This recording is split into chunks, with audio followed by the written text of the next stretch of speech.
Hey, what's up, you guys? This is Bob Smith, and I'm talking about a assault that took place yesterday at Kapolei Walmart. And as soon as I opened this up, I saw that this already had hundreds of thousands of hits.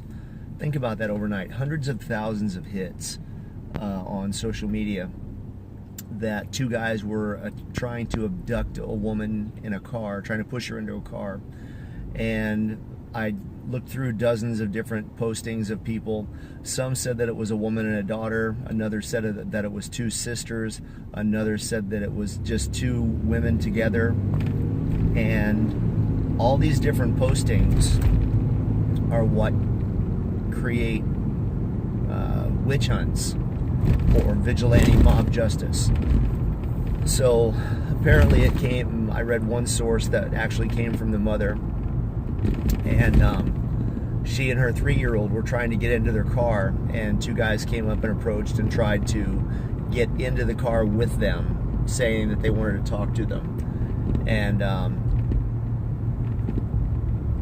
they were trying to lock the door. They couldn't get to the door. The lady was so freaked out and panicked that she forgot that she had pepper spray in her purse. First of all, your pepper spray shouldn't be in your purse. If you carry pepper spray when you leave anywhere from point A to point B, which is Walmart to the parking lot to your vehicle, your pepper spray should be in your hand. It should not be in your purse. Okay? Same thing with your keys, or if you carry a folding knife, you should have it readily deployable. So she said that she was so panicked that she couldn't find, or she couldn't even remember her pepper spray. Another thing for that, just because you have something, whether you own a gun, which is 99% of the public in the country, well, I got a gun, I don't need anything else. Yeah, you do. You need to train with it. You need to train with it a lot. You need to take shooting classes at least once a month, all the time, consistently, not because you want, not because, I'm good enough. But people fall into this myth, this misconception that they got a gun, it's enough. Same thing with pepper spray, same thing with a knife, whatever. If I pull a knife, he's going to be scared. Maybe, maybe not. Maybe the person is going to gamble on the fact that you really won't use it. And then what are you going to do? Same thing with a gun, same thing with pepper spray.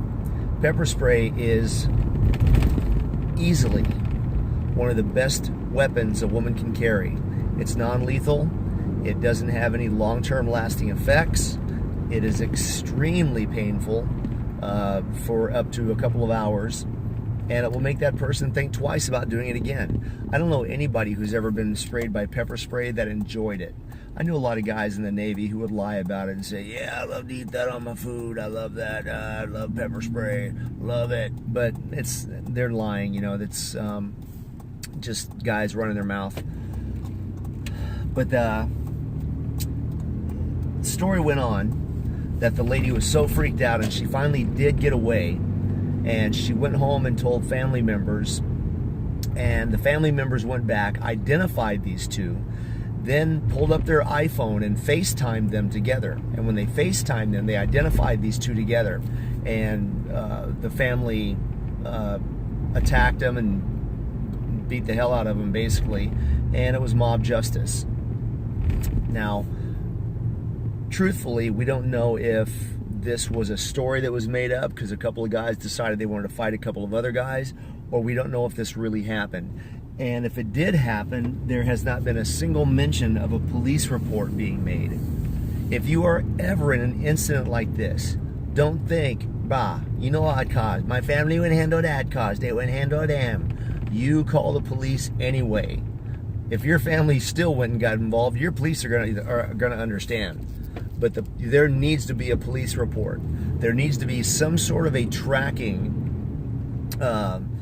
method so that these police can look back and see that these guys have a history. That is so important. I just cannot stress that enough. It is so important. The police need to know, and everyone needs to know, that these guys have a history. So, I haven't seen a single mention of a police report yet. Hopefully somebody will. They'll say, yes, we called the police. Police were notified. They came, we made a report. blah, blah, blah. But what I did see was I guess, I don't know if it was brother, his boyfriend, dad, whoever. Now, mind you, if it was my daughter or my wife, I would do the same thing.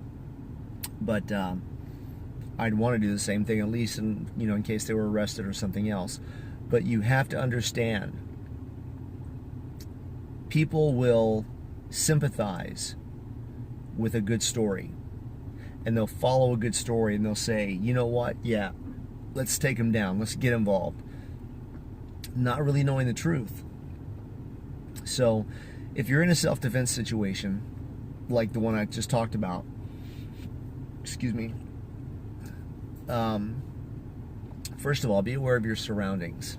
Secondly, your pepper spray doesn't go in your bag. It always goes in your hand. Always. If you're walking from point A to point B and there are people around that you don't know, which are all bystanders, the pepper spray should be in your hand, because you don't know who the person is going to be. If that person decides that they're going to assault you or molest you in any way. So, pepper spray should be in your hand. You should also have access to your cell phone. If something feels sketchy and you're going towards your car, head right back into the store and contact security. Make sure that security knows what's going on. Have them call the police. You go inside the store and call the police. Tell the manager. The more people that know about what's going on outside, if these were two guys that were hanging out trying to kidnap women, the more people that know about this, the better. This is Bob Smith. Blood makes you related and loyalty makes you family. Out.